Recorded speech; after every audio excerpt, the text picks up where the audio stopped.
It was 1:12 a.m. on a Saturday night in Richmond, Virginia, and the hallway outside the guest bedroom was quiet, save for the faint echo of laughter drifting up from the living room below. I was on my way to crash for the night when Avery appeared beside the doorframe. She leaned her shoulder against the wood, holding a glass of water. She wasn't drunk, not even close, but there was a sharp, focused intensity in her hazel eyes that I hadn't seen all evening.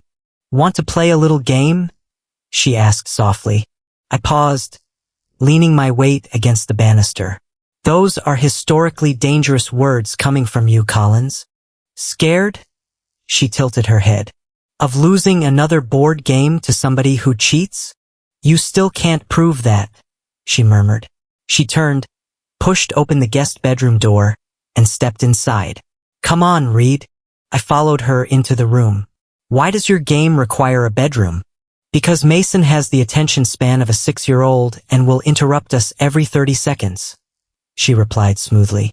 I walked in, taking 2 steps past the rug. Avery reached behind her, pulled the heavy wooden door shut, and turned the brass lock. Click.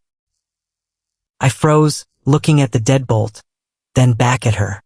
Well, this just became remarkably ominous. Avery didn't laugh. She pulled the small silver key from the lock, stepped past me, and placed it plainly on the nightstand right beside my elbow. "Relax," she whispered, looking up into my eyes. "You can leave whenever you want." "Comforting?" I muttered, my heart doing a sudden, erratic kick against my ribs. 5 questions each, she said, leaning back against the edge of the mattress. "No jokes. No lies. 1 pass each. And whatever gets said in this room, we don't pretend it didn't happen tomorrow." I looked at the key on the nightstand, then at the woman I had spent 4 years silently loving. "So let me ask you a question.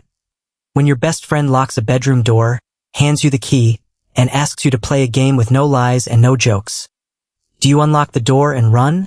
Or do you finally stay and answer the one question you've been running from for years?" My name is Jonah Reed. I am 30 years old, and I work as a historic restoration carpenter in Richmond, Virginia.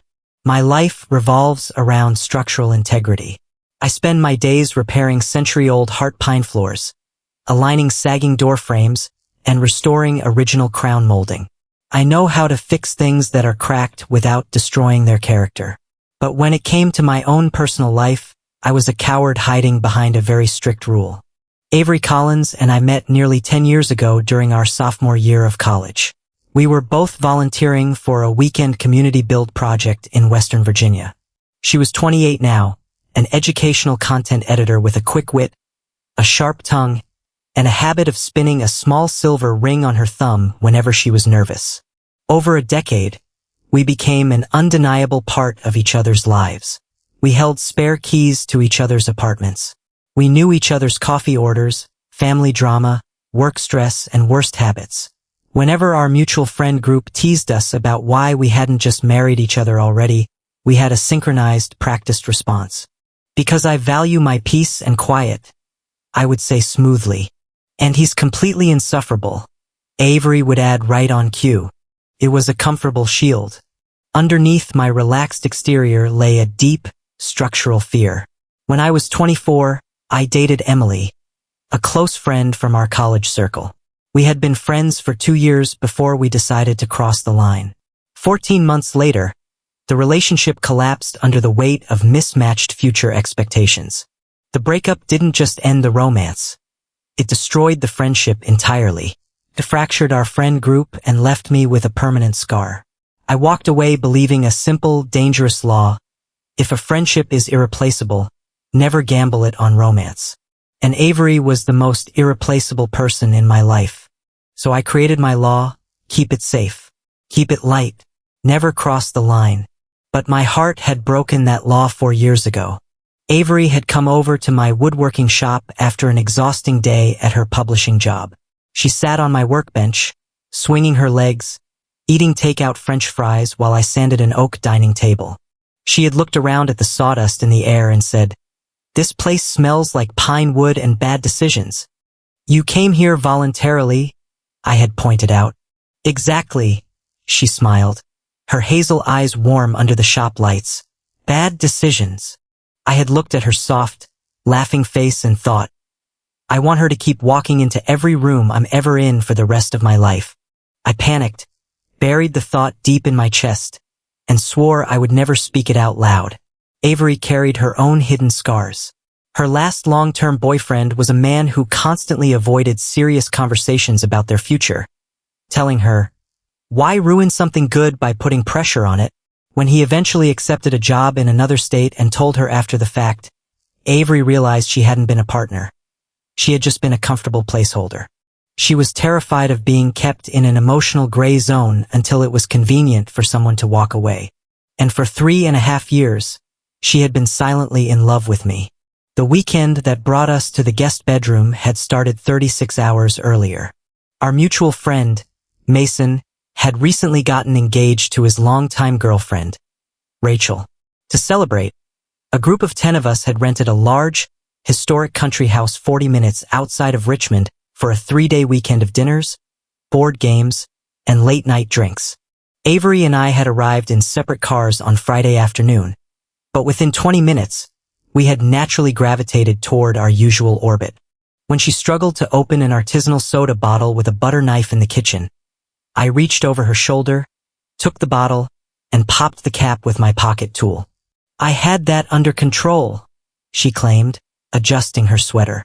You were using a butter knife, Avery? I noted, handing her the bottle. Innovation makes people uncomfortable. Mason walked into the kitchen, grabbed a beer from the fridge, and looked between the two of us with an amused smirk. You guys know you're exhausting, right? Jealousy is an ugly color on you, Mason. Avery shot back effortlessly. I'm engaged, Mason laughed, walking out. I'm just saying, you two have been playing the same game of chicken since 2018. Avery laughed it off, but I noticed her hand immediately went to her thumb, spinning her silver ring twice.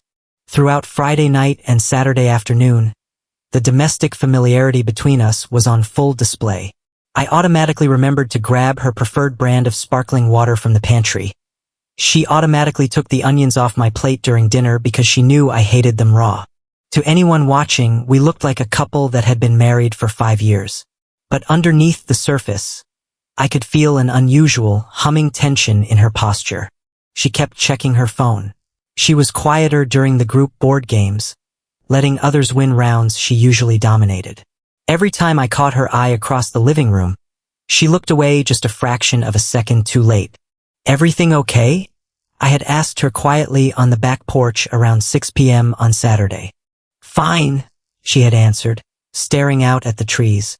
Avery, I pushed gently. I know you're fine. That wasn't it. Stop reading me, Jonah, she murmured, turning back toward the house. Stop being so readable, I replied softly. She paused at the glass door, looking back at me with an unreadable expression. Maybe I want you to read me. Before I could process what she meant, she stepped inside, leaving me alone on the porch. 7 hours later, after the rest of the house had settled down into late-night chatter, Avery intercepted me in the hallway, led me into the guest bedroom, locked the door, and set the key on the nightstand. The guest room was small. A queen-sized bed with a dark green duvet, a single armchair near the window, and a small lamp casting a warm, amber glow across the wood floor.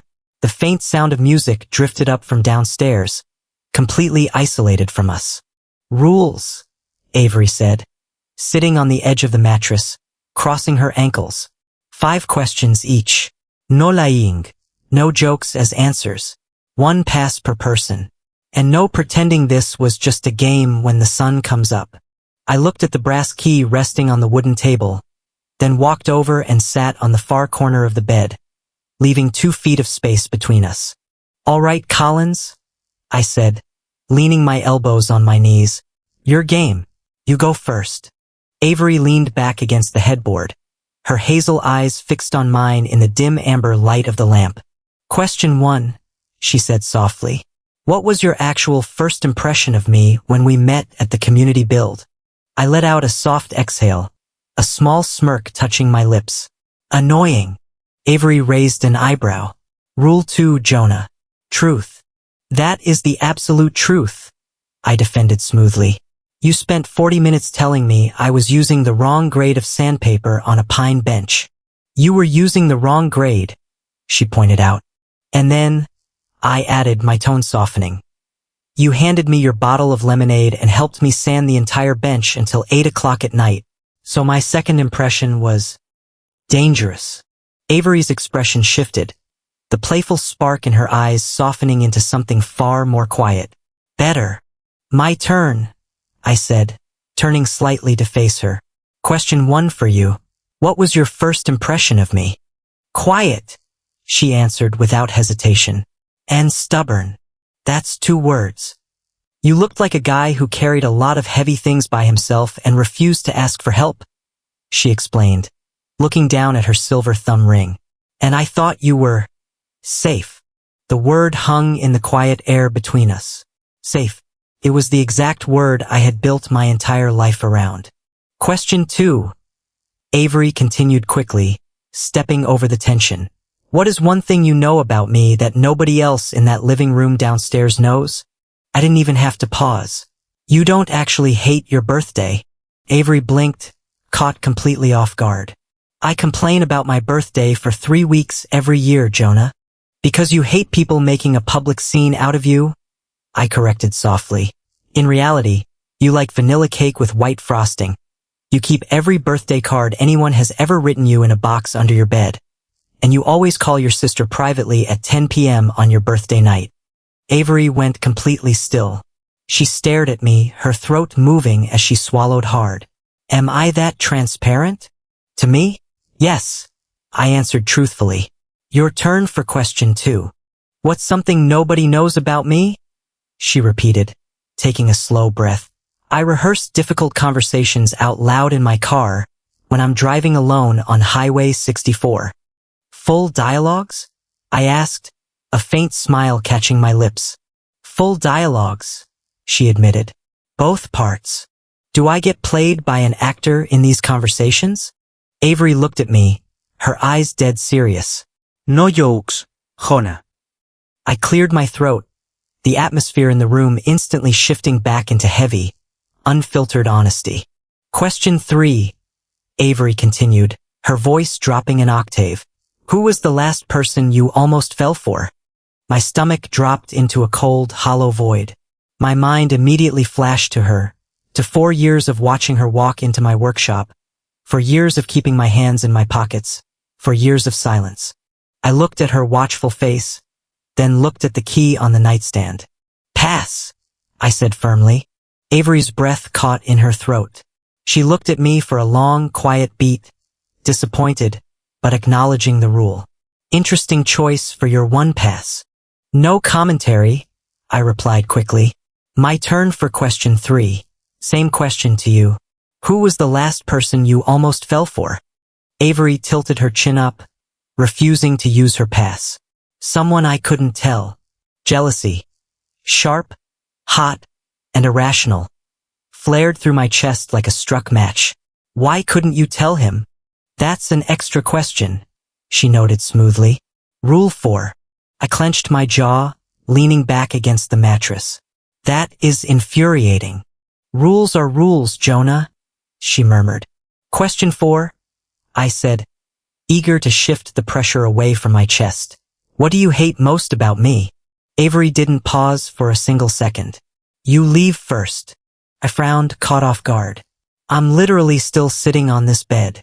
Not physically, she corrected, her voice laced with a quiet, aching sadness. Emotionally. Every time a conversation gets too real, every time a joke isn't enough to cover the room, you find the nearest emotional exit. You make a joke, you go grab a drink, or you bring up work.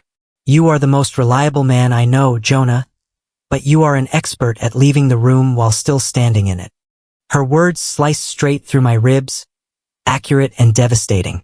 I do that because I know what happens when friendships get complicated. Avery, I whispered, the old scar of my past tearing open. I saw what happened with Emily. I am not Emily, Jonah, she said, her voice cracking slightly under the quiet lamplight. Stop making me pay for a mistake I didn't make. The room fell into an intense, breathless silence. Question 4 for me, I said quietly, my voice raw. What do you hate most about me? You don't ask for help, I answered honestly. You'll call me to fix a broken cabinet or move a heavy sofa. But if you are actually hurting, you go dead silent until you can figure out a way to turn it into a funny story 3 weeks later. Avery looked down at her hands, her fingers tightening around her silver ring. You notice that? I notice everything about you, Avery, I said softly. Everything. Avery took a shaky breath, looking up at me with eyes full of unshed tears. Question 5, Jonah. She didn't hesitate. She looked directly into my eyes and delivered the question that shattered 4 years of carefully maintained boundaries. Have you ever wanted to kiss me? The guest room went entirely, suffocatingly quiet. My pulse hammered against my ears like a drum. I looked at Avery sitting 2 feet away from me. I had used my single pass on question 3. I wasn't allowed to lie. I wasn't allowed to make a joke. Avery, I whispered, my chest tightening. That's not an answer, Jonah, she said, her voice steady, trembling slightly at the edges, but completely unyielding. I took a slow, deep breath, staring straight into her hazel eyes. Yes, I said clearly. Avery's breath hitched in her throat. Her hands stopped spinning her silver ring. When? That's an extra question, I replied, my voice raspy. I don't care, she whispered, leaning forward slightly. When, Jonah? More than once, I confessed, the raw truth pouring out of me like water through a broken dam. Constantly, for 4 years. Avery froze, her dark eyes widening in complete shock. 4 years. 4 years, I repeated, closing the physical gap between us on the mattress until our knees were almost touching. Since the night you came to my workshop, sat on my bench, and ate French fries while I was sanding an oak table. I didn't stay silent because I didn't want you, Avery. I stayed silent because I was terrified that if we tried, and it failed, I would lose the most important person in my entire life. Before Avery could answer, a loud, buzzing vibration echoed across the room. Her phone, lying face up on the dresser near the lamp, lit up with a scheduled calendar alarm. The digital display read in bold black text, Boston offer, decision due 9 a.m. I looked at the phone, then turned back to Avery, my heart plummeting into a cold void. Boston. Avery looked down at her lap, a heavy flush of crimson rising up her neck. I was going to tell you. When? I asked, my voice flat with shock as I glanced at the clock on the wall. It was 2 a.m. Sometime in the next 7 hours? I got the offer 3 days ago, she admitted quietly, looking up at me with tears finally slipping past her eyelashes. It's a 9-month senior editorial lead contract for an educational media series in Boston. It starts in 4 weeks. The realization hit me like a physical blow. That's why we're playing this game. Partly, she confessed, her voice breaking. I wanted one night where you couldn't run behind a joke, Jonah. I wanted to know if I was crazy. I wanted to know if the way you looked at me, the way you remembered everything about me, was real. Or if I had spent 4 years imagining a love story that was only happening in my head. She wiped a tear from her cheek, her hands trembling. The person I couldn't tell for question 3? She whispered, looking directly into my eyes. It was you, Jonah. It's been you for 3.5 years. The world seemed to stop spinning. Avery, I breathed, closing the final inch between us on the bed. You keep protecting our friendship from love like love is the dangerous part, Jonah. She choked out through a soft sob. Fear is what's been making all our decisions. I didn't wait for another rule. I reached out, gently framing her face with my hands, my thumbs wiping the warm tears from her cheeks. I'm done letting fear make my decisions, I whispered, my voice raw with emotion. Can I kiss you now? Avery let out a breathless, tearful laugh. You're 4 years late, Reed. Yes. I leaned in and kissed her. It was deep, warm, and slow. A quiet explosion of 4 years of hidden longing, shared coffee cups, and unspoken devotion. Avery wrapped her arms tightly around my neck, pulling me close until there was zero space left between us. When we finally separated, resting our foreheads together in the quiet light of the room, Avery let out a long, shuddering breath. I reached over to the nightstand, picked up the brass key, and placed it firmly in her palm, wrapping her fingers around it. "I'm staying," I said softly. Avery smiled through her tears, squeezing my hand tightly. But then her eyes drifted toward her phone on the dresser. "Boston is still due at 9 o'clock, she whispered. The Boston contract required a formal digital signature by 9 a.m. on Sunday morning. It was currently 2:15 a.m. We had exactly 6 hours and 45 minutes to face the reality of our future. My old, self-sacrificing habits immediately flared up, the instinct to protect her career by stepping back. "You should take the contract, Avery," I said, my voice dropping into a controlled, careful tone. "It's a huge step forward for your career. 9 months goes by fast." Avery closed her eyes, letting out a long, disappointed breath. "Called it." "What?" I asked, caught off guard. "You took less than 10 seconds to start making executive decisions for me again," she snapped gently, turning her body to face me on the bed. "You are doing the exact same thing you always do. Stepping back and pretending you're being noble, so you don't have to risk fighting for us." "I am trying to support your career, Avery," I argued. "I am not going to be the guy who asks you to turn down a dream job just because we kissed in a guest bedroom." "I didn't ask you to ask me to turn it down," she yelled back softly, tears of frustration glistening in her eyes. "Tell me what you actually want, Jonah. Tell me what you want before you tell me what I should do." Her words sliced straight through my defensive armor. She was right. I was trying to play the martyr to protect myself from the terrifying vulnerability of loving someone across 400 miles. "I want you here in Richmond, Avery," I declared clearly, my voice steady and raw. "I want to wake up next to you. I want your shoes by my front door. I want you interrupting me at my workshop. And I want to see what us looks like without hiding behind friendship." Avery stopped, taking a shaky breath, her anger melting away into a soft, beautiful smile. "And," I added softly, "I also know how much this Boston project means to you. Both of those things are true at the same time." "Thank you," she whispered, leaning her head against my shoulder. "That's all I needed to hear." "So what do we do?" I asked, wrapping my arm around her waist. "We don't let fear make the plan," Avery said firmly. "We make a real plan together." We sat side by side on the guest room bed with her laptop open, building a practical, real-world strategy for the 9-month Boston contract. Travel routine: Richmond to Boston was a short 2-hour flight. As an independent restoration carpenter, I had complete control over my project timelines. I committed to batching my physical restoration site work in Virginia into concentrated 3-week blocks, allowing me to fly to Boston for 10 days every month, working remotely on architectural design schematics from her apartment. Communication rules: we set a firm rule that we would have video calls 3 nights a week, with zero talk about work stress, just dedicated time for us. At the 4-month checkpoint, we agreed to sit down together in person after 4 months to honestly evaluate how the distance was affecting us, promising to speak the truth if either of us felt overwhelmed or lonely. At the return agreement, Avery specified that the contract was strictly a 9-month master term, and she would establish her permanent senior remote consultancy back home in Richmond once it concluded. "No martyrdom," Avery specified, pointing a finger at me. "If you miss me, you say it. You don't send short, detached text messages." "No ghosting," I agreed. "And no pretending you're fine when you're overwhelmed."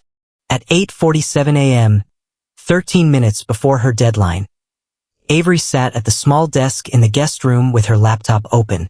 She turned to look at me, reaching out to take my hand. "Still want this, Reed?" I looked at the woman I had loved in secret for 4 years, squeezing her fingers tightly. "Take the job, Avery, and take us with you." Avery smiled, locked eyes with me, and clicked accept offer. 13 months later, the 9-month Boston contract came to a successful, triumphant conclusion. Those 9 months of long distance were far from an effortless movie montage. Long distance is demanding and unglamorous.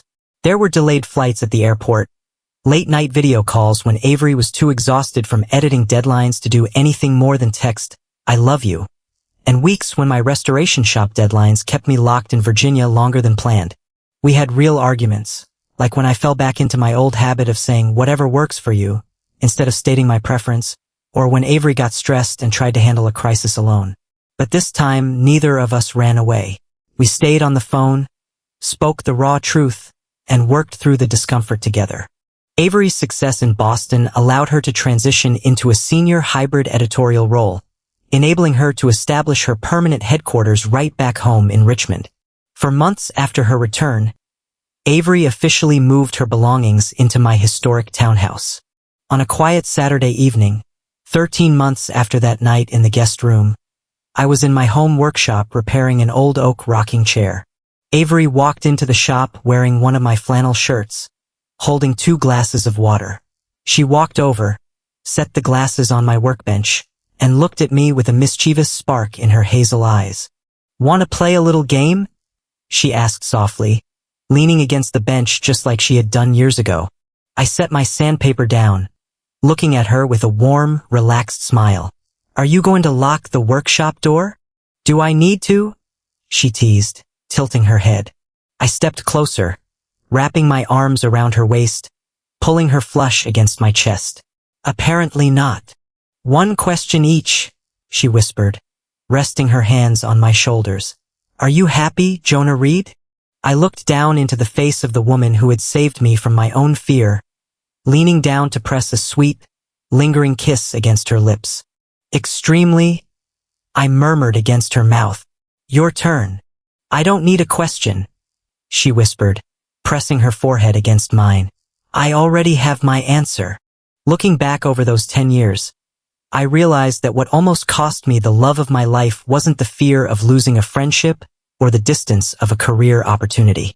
It was the belief that staying safe behind quiet rules was better than risking everything to build a real future. Love doesn't mean staying safe behind locked doors or cautious jokes. Mature love is about stepping through the door, speaking the truth, and choosing to build a life together, no matter where the road leads. If your best friend locked the door and asked you to play a game with no lies and no jokes, would you take the risk and speak your truth, or would you stay silent to keep things safe? Let me know your thoughts in the comments below.